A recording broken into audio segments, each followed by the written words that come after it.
Jeudi, 3 heures du matin. Les taxis occupent la porte Maillot à Paris pour la deuxième nuit d'affilée. De l'intérieur de leur véhicule, ces taxis croient reconnaître des VTC. Leur ennemi manœuvrait dangereusement au milieu des grévistes. Il va cartonner. Oh là là là là. Il vient de percuter un taxi et s'enfuit. C'est à 404. Le chauffeur dormait à l'intérieur. Provocation ou panique? Pour les taxis, aucun doute. T'as reculé de 2 mètres. Ah oui, transporteur, c'était sec. Moi j'étais là, moi. Il était en train de dormir encore. Vous voyez jusqu'à quel point Uber se fout de nos gueules. Ils savent qu'on est à Porte-Maillot. Ils viennent au milieu de la Porte-Maillot en clientèle pendant qu'on est en grève. C'est un scandale quand même. Un incident, symbole de la tension entre taxi et VTC. Deux professions qui s'accusent de tous les maux. Partout en France, cette semaine, les taxis ont manifesté leur ras-le-bol. Opération escargot, blocage des aéroports et pneus brûlés. Des actions qui ont parfois dégénéré, comme ici à Orly, où ce chauffeur de taxi a été renversé par un VTC. Au deuxième jour de la grève, à Paris, de plus en plus de chauffeurs de taxi rejoignent la porte Maillot. C'est devenu leur camp de base. Adèle, taxi à Paris depuis 9 ans, est là depuis la première heure. Ça, c'est la couette de mon fils. Je l'ai ramené avec moi, il y a mon oreiller, j'ai dormi là. 2 jours qu'il n'a pas vu sa femme et ses 2 enfants. Tu m'as dit quoi? Tenez bon. Ouais, bah tenez bon. C'est un travail de longue haleine, ça va être dur. Ça va être dur. Ils font quoi les enfants? Attends, Denis. Ne quitte pas. Je fais les devoirs, papa. Tu fais tes devoirs? Oui. Ah, mais bah, ça continue la grève, mon chéri. Pourquoi? Pourquoi? Parce qu'ils nous ont pas entendus. Il faut qu'on continue. D'accord. D'accord? Tu restes sage? Tu lui manques? Ouais, bah vous manquez aussi. Je vous rappelle plus tard? Ok, pas de soucis. Ah, plus tard. Allez, Ah, plus tard. courage. Salut.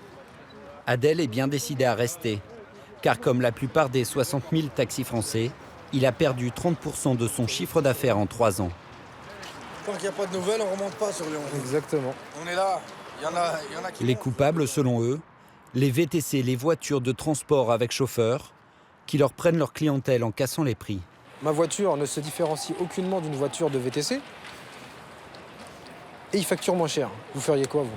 Pour la même pizza, vous iriez dans quel restaurant? Le moins cher. Donc il est là le problème. On est là, Adèle, on est là. 3 jours, 4 jours, 5 jours. Une situation injuste pour Adèle. VTC et taxi ne se battraient pas à armes égales. Les VTC payent 2 fois moins de charges et n'ont pas acheté la fameuse licence qui peut coûter jusqu'à 300 000 €. Leurs ennemis, Uber, Hitch, Le Câble par exemple, des plateformes de réservation par Internet qu'ils veulent voir interdire par le gouvernement.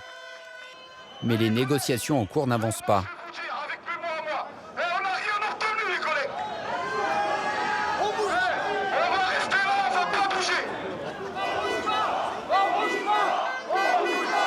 On n'a rien eu. Ça va? On n'a rien eu du tout. Mais alors, elle a duré toute la matinée. Rien eu. Ignoré totalement. À l'unanimité, la grève est reconduite. En fin de journée, Adèle décide de rentrer chez lui quelques heures pour voir sa famille À tout à l'heure, les gars. et dormir un peu avant de revenir.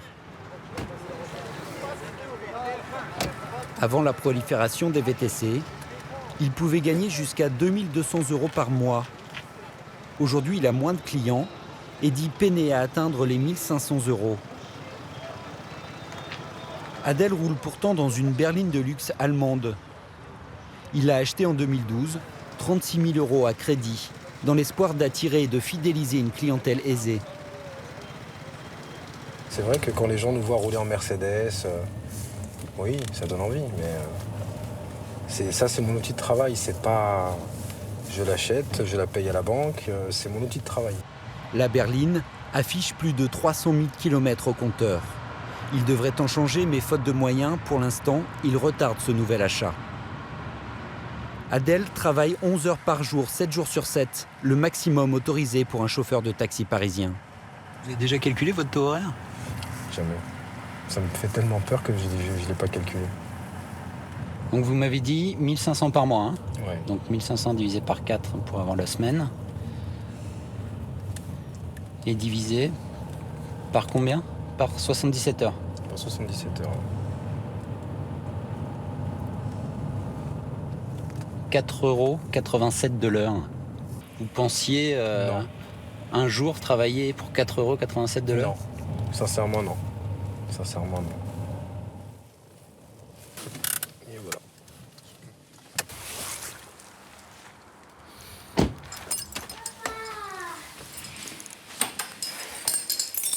Ça va ? Devant sa famille, il fait bonne figure. Mais Adel sait qu'il va payer au prix fort ses jours de grève. Hop là. Demain jeudi déjà. C'est 3 jours. Car les charges courent. Entre le crédit de la voiture, les assurances et la couverture sociale, il doit payer plus de 4 000 € de charges fixes par mois.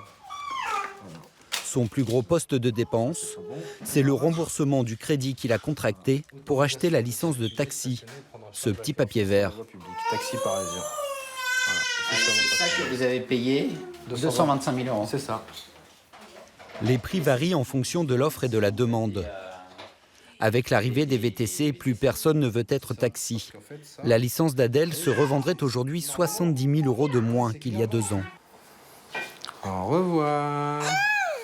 Au revoir. Même voiture, même clientèle qu'Adel.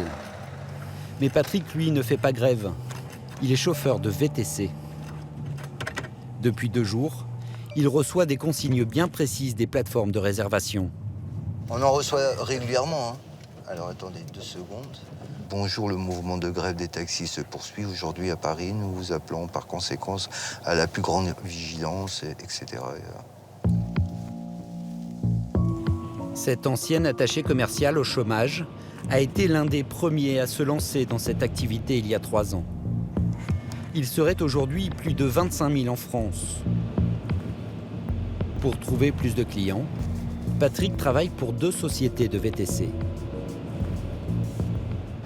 Bonsoir monsieur, vous allez bien jeune homme? Les VTC misent sur l'accueil et le service pour se démarquer des taxis. Son premier client de la nuit, un jeune homme qui sort d'un match du Paris Saint-Germain et qui doit rentrer chez lui en banlieue. Ça vous dérange pas, je veux bien charger mon téléphone parce que oui, je vais vous donner ça. Vraiment plus de batterie, ça m'arrangerait vraiment. Raphaël est un habitué des VTC. Ce soir, avant de trouver un chauffeur, il a d'abord croisé un taxi traditionnel, mais a renoncé quand celui-ci lui a annoncé le tarif. On m'a annoncé du 80 €, je crois, pour voire plus. Vous vous rendez compte, juste pour rentrer chez moi d'un match de foot. Donc là, on peut presque diviser le prix par 2, pour la même course, quoi, et avec un meilleur service, avec des gens aimables. Franchement, je vois, c'est super. Regardez, il m'ouvre la porte. Pour moi, c'est quelque chose de fou, quand même. Mais ça fait super plaisir et c'est toujours comme ça. Merci beaucoup. Bonne soirée, merci beaucoup, rentrez bien.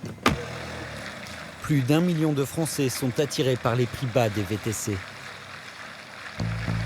Pour trouver le client suivant, Patrick n'a rien à faire. Tout se passe sur son téléphone. Là, je rentre sur la plateforme. Les VTC sont géolocalisés. Ça, c'est ma voiture.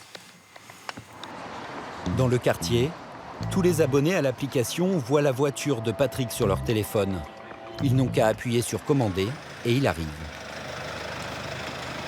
Là, j'ai une commande, là. Je vais aller la chercher.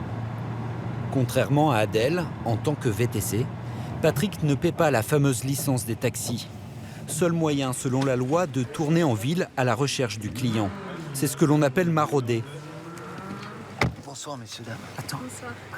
Alors, on y va. Ce client, qui semble bien au fait du problème, n'hésite pas à le faire remarquer à Patrick. Le deal pour les taxis, entre les VTC et les taxis, c'était de se dire les VTC n'ont pas le droit de marauder donc le client. Donc vous n'avez pas le droit de marauder. Non, c'est un faux problème. C'est un faux problème. Quelque part avec l'application, c'est du maraudage 2.0 que vous faites. Donc c'est même encore plus efficace que leur technique à eux. Mais il faut savoir s'adapter. Le monde change. Il faut que les chauffeurs de taxi changent aussi. Merci. Bonne soirée. Merci. Pour les VTC, voilà. Terminer la course. Les chauffeurs de taxi tentent de protéger un précaré. Un monopole dont ils ont bien profité pendant des décennies.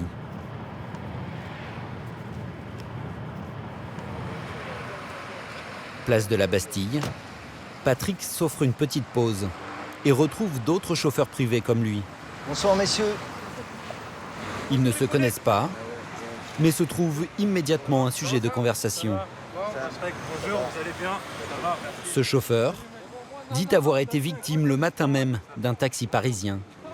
Ah là, je vous montre mon pneu à gare. Ça, c'était à. Comment on appelle? À Gare du Nord ce matin.